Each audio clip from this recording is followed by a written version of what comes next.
वह जुलाई की एक उमस भरी सुबह थी जब आईपीएस अदिति वर्मा पहली बार राजधानी की सरहद में दाखिल हुई थी। गाड़ी की खिड़की से झांकती हुई उसकी आंखों में उम्मीद की एक कशिश थी और चेहरे पर वही इद जो यूपीएसएससी के इंटरव्यू में दिखी थी जब उसने कहा था, मैं अफसर इसलिए नहीं बनी कि आरामदायक जिंदगी जी सकूं, मैं अफसर इसलिए बनी हूं कि सिस्टम से दो दो हाथ कर सकूं। अदिति को नई पोस्टिंग मिली थी। शिवगढ़ एक ऐसा जिला जहां नेताओं के पोस्टरों की संख्या स्कूलों से ज्यादा थी, जहां डीएम से ज्यादा दबदबा क्षेत्रीय विधायक का था, जहां फाइलें तब चलती थी जब चाय की प्याली के नीचे नोट दबा हो। लेकिन अदिति के आने के बाद सब कुछ बदलने वाला था। यह तो ना तो नेताओं ने सोचा था, ना अधिकारियों ने, और ना ही वह खुद।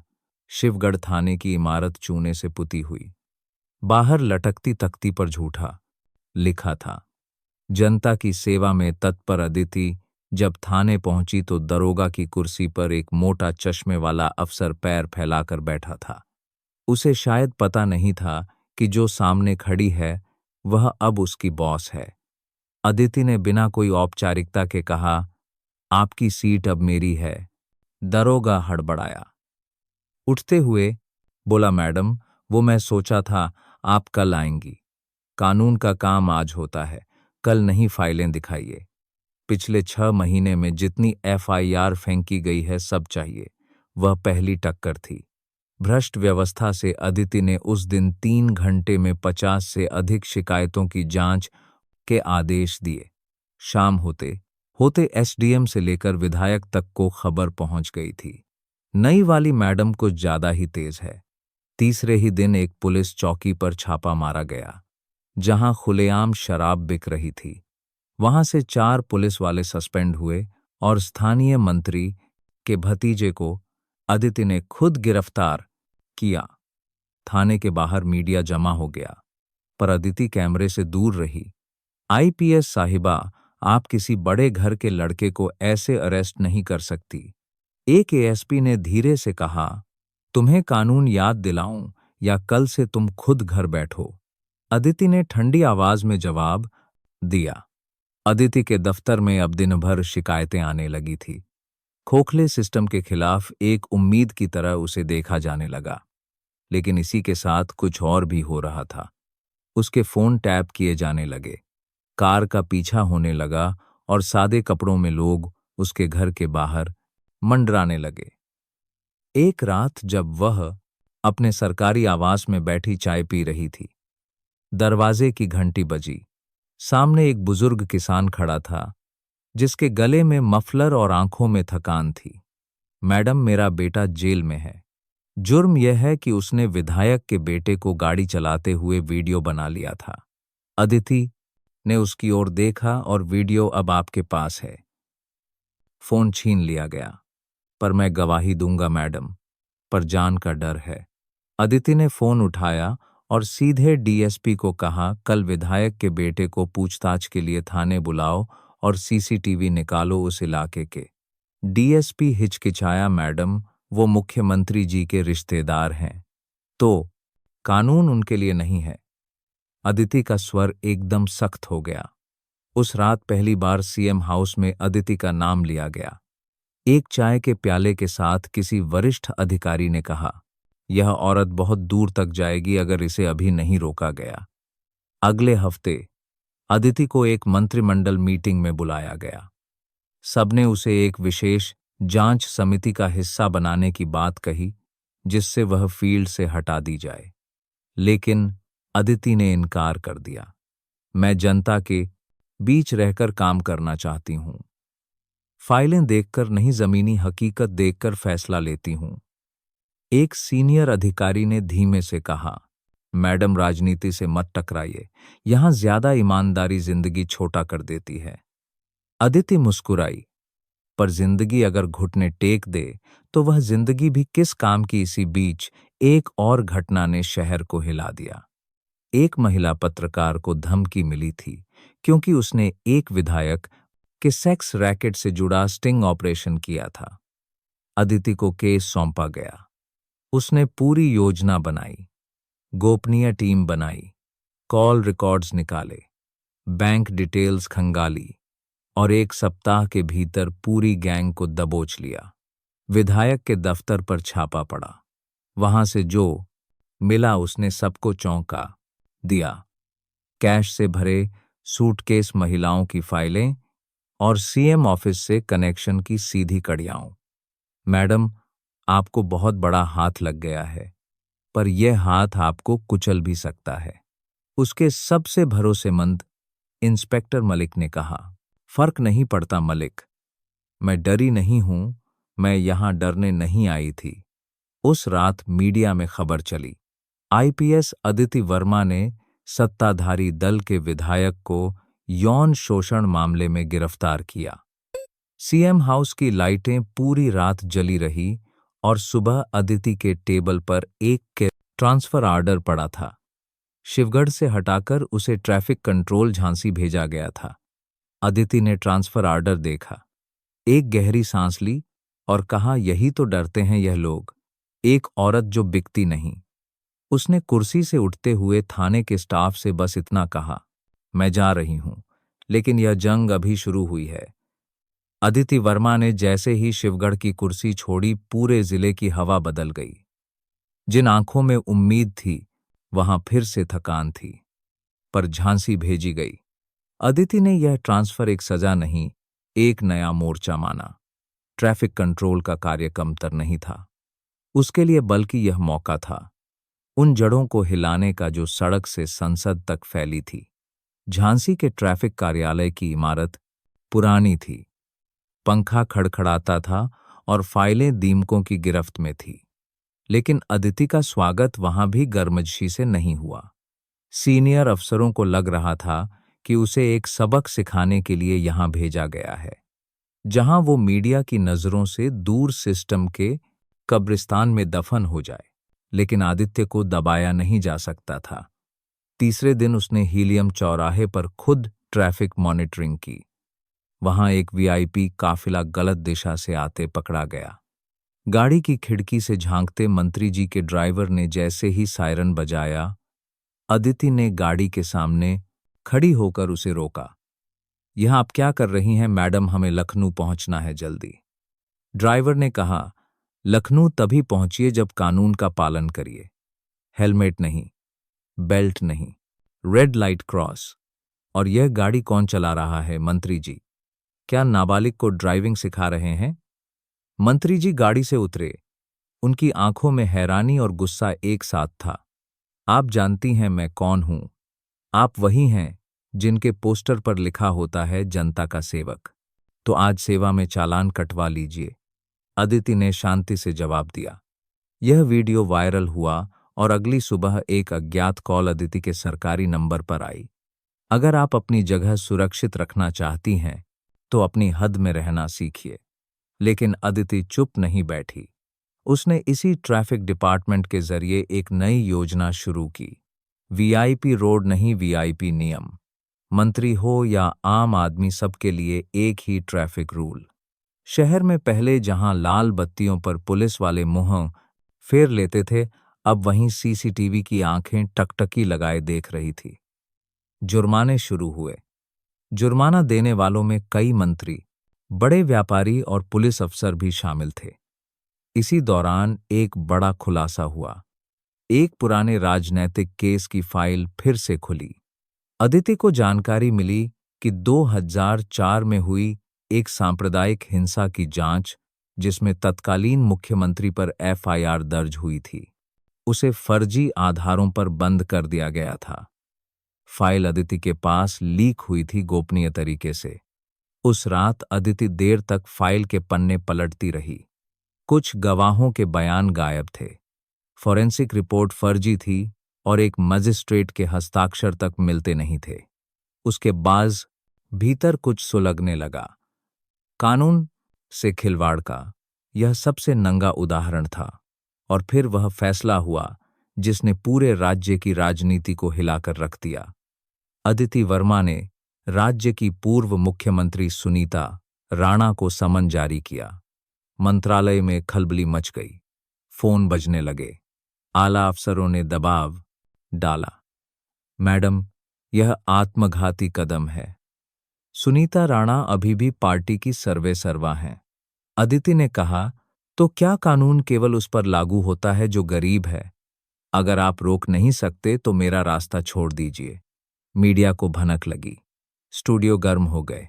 क्या सचमुच एक अफसर सीएम तक को गिरफ्तार करेगी? 3 दिन बाद अदिति ने अपनी टीम के साथ भोर के 4:00 सीएम रेजिडेंस के पिछले गेट पर दबिश दी। सबको लगा था यह सिर्फ ड्रामा है, कोई अफसर इतनी हिम्मत नहीं करेगा। लेकिन अदिति गेट के अंदर गई, वारंट दिखाया और कहा, आप पर गैर इरादतन हत्या, फर्जी रिपोर्ट और दंगा भड़काने के आरोप हैं। आपको हिरासत में लिया जा रहा है। सुनीता राणा गिरफ्तार हुई। वो पल इतिहास में दर्ज हुआ। जैसे ही वह थाने पहुंची, एक उग्र भीड़ ने पुलिस स्टेशन को घेर लिया। नेता, गुंडे, समर्थक, हर कोई। मीडिया ने लाइव टेलीकास्ट शुरू किया, लेकिन अदिति ने कोई प्रेस ब्रीफिंग नहीं की। मेरे काम की आवाज मेरे काम से निकलेगी, उसने बस इतना कहा। शाम को राज्य कैबिनेट की आपात बैठक हुई। उसी बैठक में एक निर्णय लिया गया, आईपीएस अदिति वर्मा को निलंबित किया जाए। शाम तक आदेश जारी हो गया, लेकिन कुछ ऐसा हुआ जिसकी किसी ने कल्पना नहीं की थी। सुप्रीम कोर्ट ने स्वतः संज्ञान लिया। एक जनहित याचिका दाखिल हुई जिसमें कहा गया कि एक ईमानदार अफसर को सजा नहीं, सुरक्षा दी जाए। अदिति को केंद्रीय सुरक्षा मिली, ट्रांसफर रोक दिया गया, निलंबन रद्द और वह दोबारा अपने पद पर बहाल की गई। पर अब खेल बदला जा चुका था। अब सिर्फ ट्रांसफर या निलंबन नहीं, अब उस पर व्यक्तिगत हमले शुरू हुए। रात के 2:00 फोन आता, तेरी मां को देखेंगे। कार की ब्रेक केबल काट दी जाती, घर के पास गोली चलने की आवाज आती। पर अदिति ने एक दिन अपनी डायरी में लिखा, मैं डरने नहीं आई, मैं टूटने नहीं आई, मैं हूं और मैं रहूंगी जब तक यह सिस्टम झुक ना जाए। अदिति वर्मा की बहाली से जो हलचल पैदा हुई थी, वह किसी बिजली की तरह पूरे प्रशासन में दौड़ गई। बहुतों ने राहत की सांस ली, पर ज्यादातर लोगों की नींद उड़ गई। अब वह सिर्फ एक ईमानदार अफसर नहीं रही थी, वह एक चिन्ह बन चुकी थी। सत्ता के सामने झुकी नहीं, बल्कि उसे पलट कर खड़ा कर देने वाली एक चेतावनी। लेकिन सिस्टम में चेतावनियां कब तक जिंदा रहती हैं? बहाली के अगले ही हफ्ते अदिति को फिर से तबादले का नोटिस भेजा गया। इन्हें तत्काल प्रभाव से महिला सुधार गृह रायपुर स्थानांतरित किया जाता है। कारण लोक व्यवस्था में संतुलन हेतु सामान्य प्रशासनिक निर्णय। चौंकाने वाली बात यह थी कि यह महिला सुधार गृह एक नाम मात्र की संस्था थी, जहां ना तो नियमित स्टाफ था, ना बजट और ना ही कोई मुकदमे। यानी वहां भेजकर उसे शांत किया जा रहा था। मुझे सुधार गृह नहीं, खुद सिस्टम की सुधार करनी है, अदिति ने एक प्रेस ब्रीफिंग में कहा। लेकिन वह चली आदेशों को नहीं, परिपाटी को तोड़ने के लिए नहीं, बल्कि हर उस गंदगी की तह तक जाने के लिए जहां व्यवस्था अपने अपराध छिपाती थी। रायपुर का महिला सुधार गृह शहर से बाहर एक सुनसान इलाके में बना था। उसकी इमारत पर जाले लटके थे, खिड़कियां और टूटी थी और अंदर की दीवारें किसी पुराने किले जैसी डरावनी थी।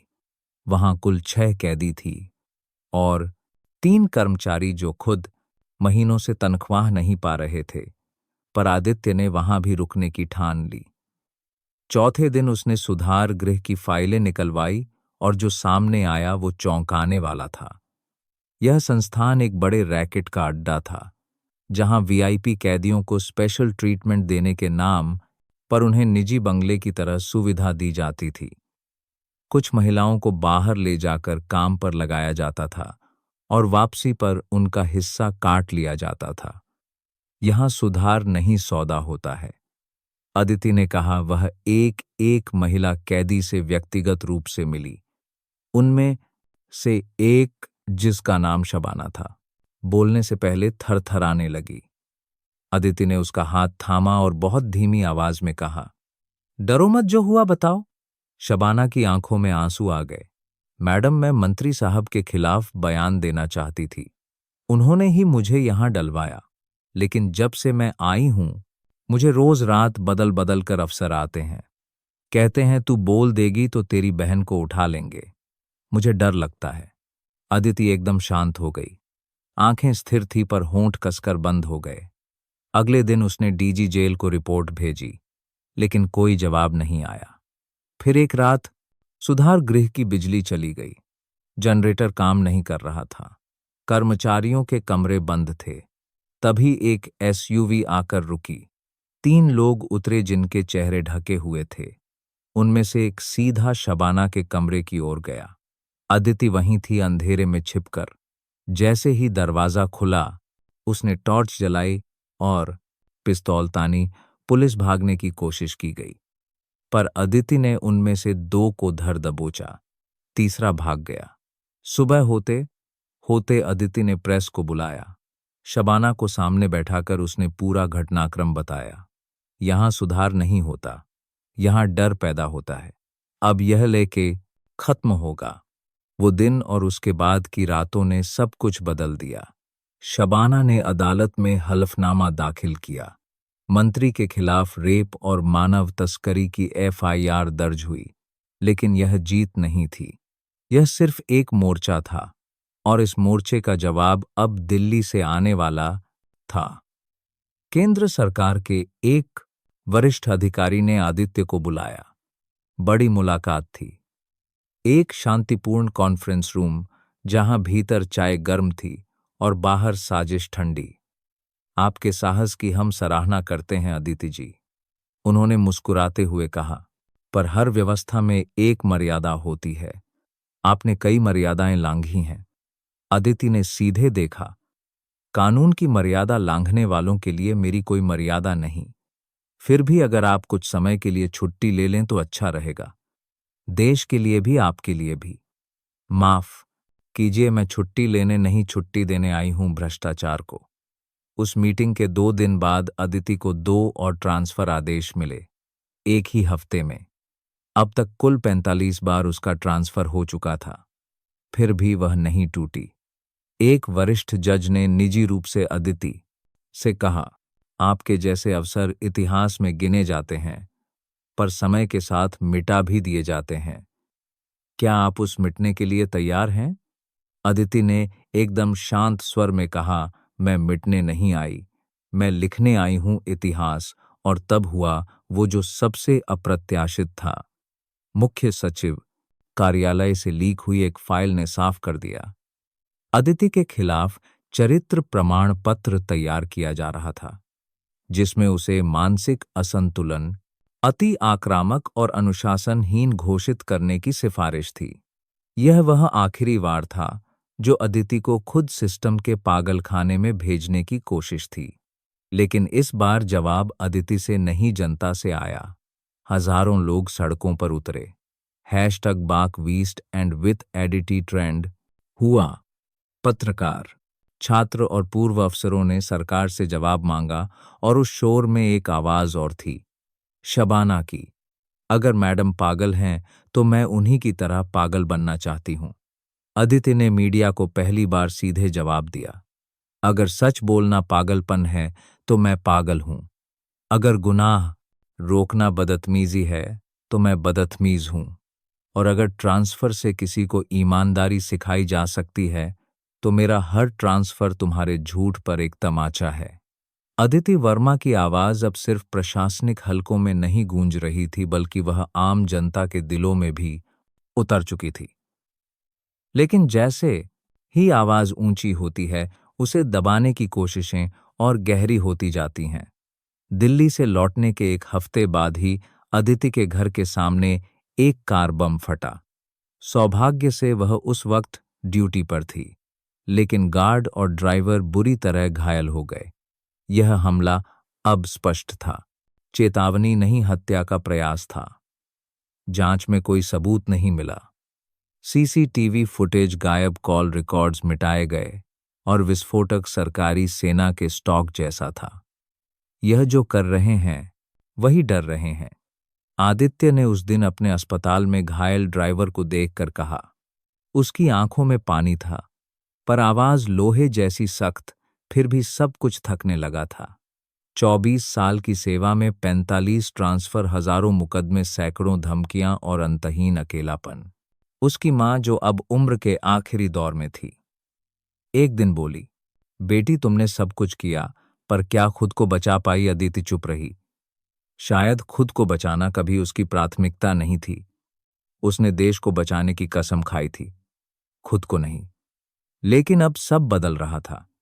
केंद्र सरकार ने उसे एक अंतर्राष्ट्रीय मिशन पर भेजने का प्रस्ताव दिया। संयुक्त राष्ट्र शांति मिशन में सुरक्षा प्रमुख की भूमिका, मोटी तनख्वाह, ग्लोबल स्टेटस।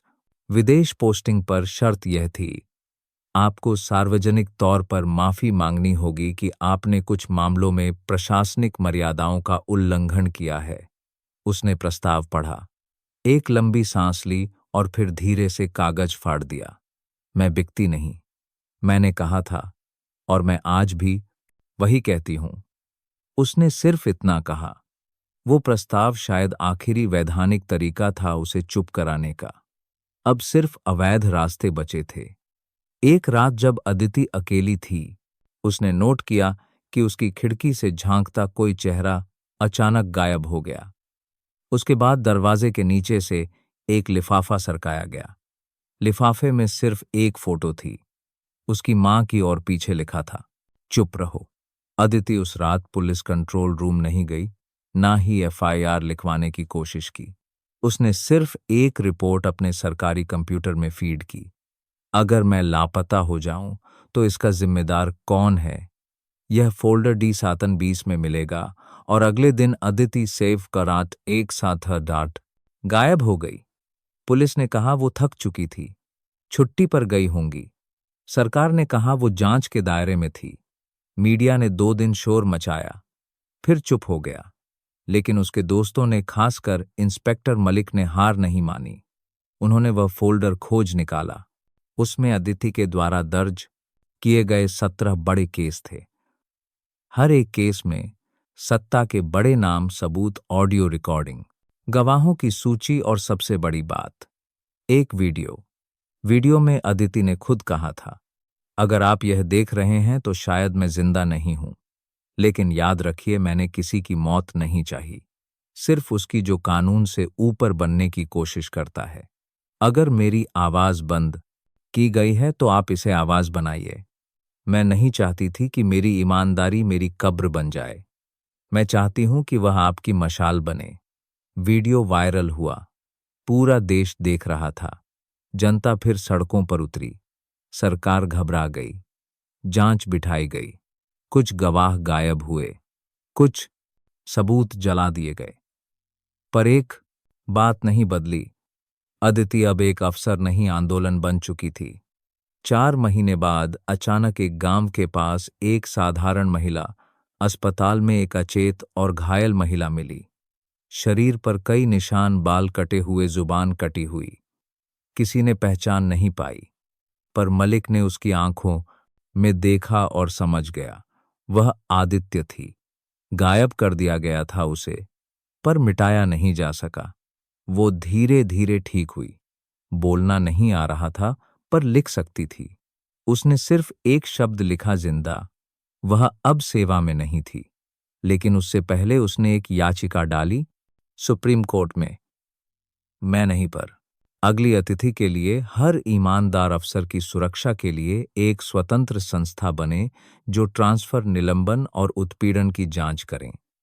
सालों बाद वह याचिका पास हुई।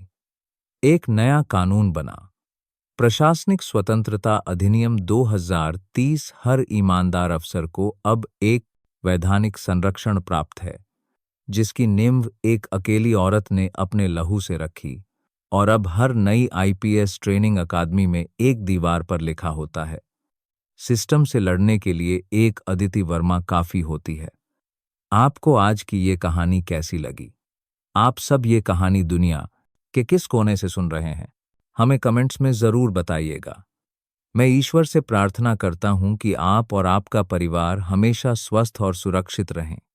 अगर आपके पास भी कोई ऐसी ही दिलचस्प कहानी है तो उसे हमारे साथ और सभी सुनने वालों के साथ साझा करना न भूलें। हम आपकी कहानी का इंतजार करेंगे।